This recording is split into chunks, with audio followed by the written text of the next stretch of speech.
हरितालिका तीज व्रत की संपूर्ण कथा।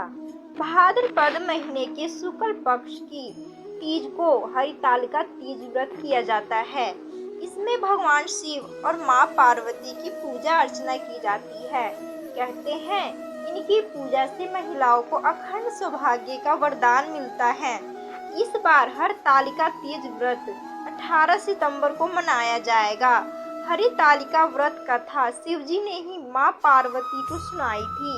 शिव भगवान ने इस कथा में माँ पार्वती को उनका पिछला जन्म याद दिलाया था।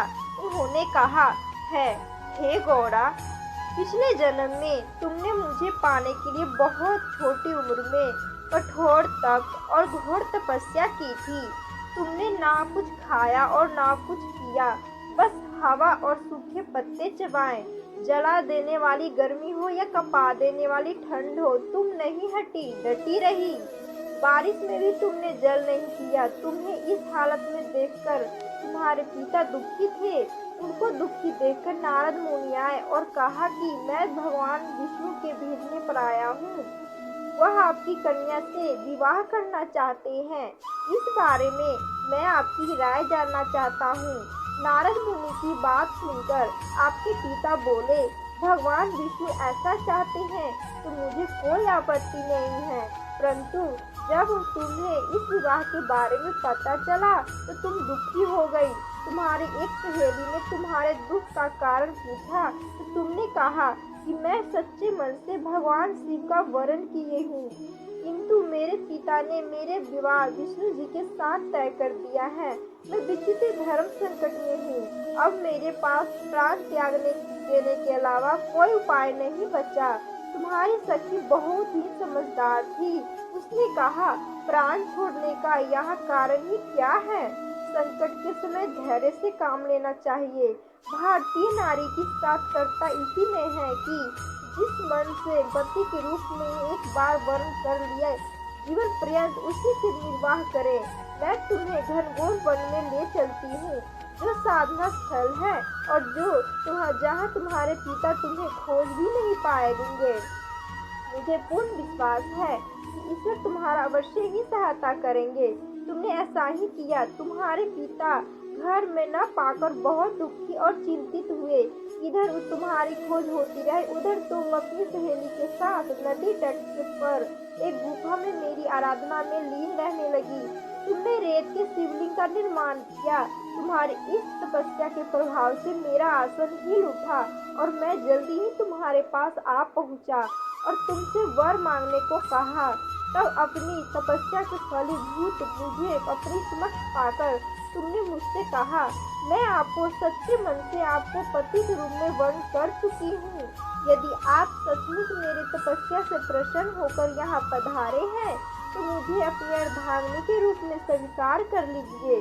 तब तथा वस्तु कहकर मैं कैलाश पर्वत पर लौट कर गया।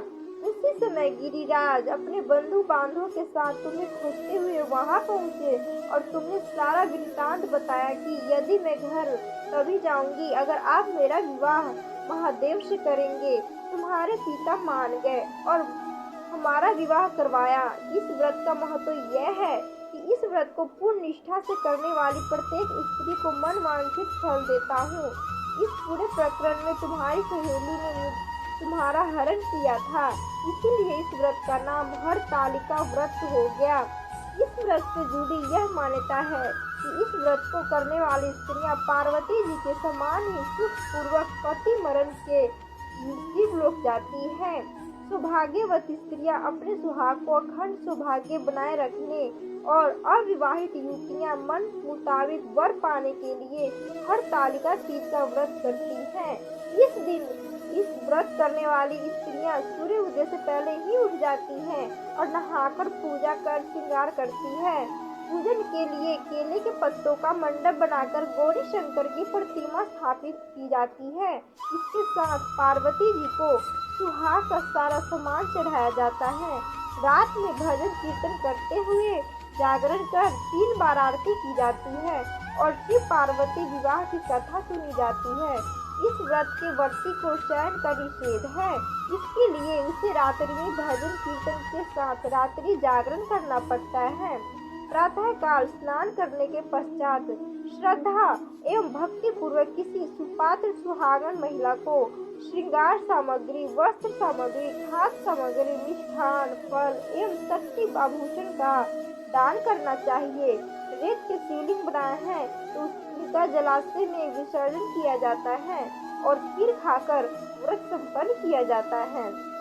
आशा करती हूँ दोस्तों आपको यह कथा बहुत ही अच्छी लगी होगी। ऐसी कथा सुनने के लिए मेरे चैनल को सब्सक्राइब करें, लाइक करें और आगे से आगे शेयर करें। हर हर महादेव।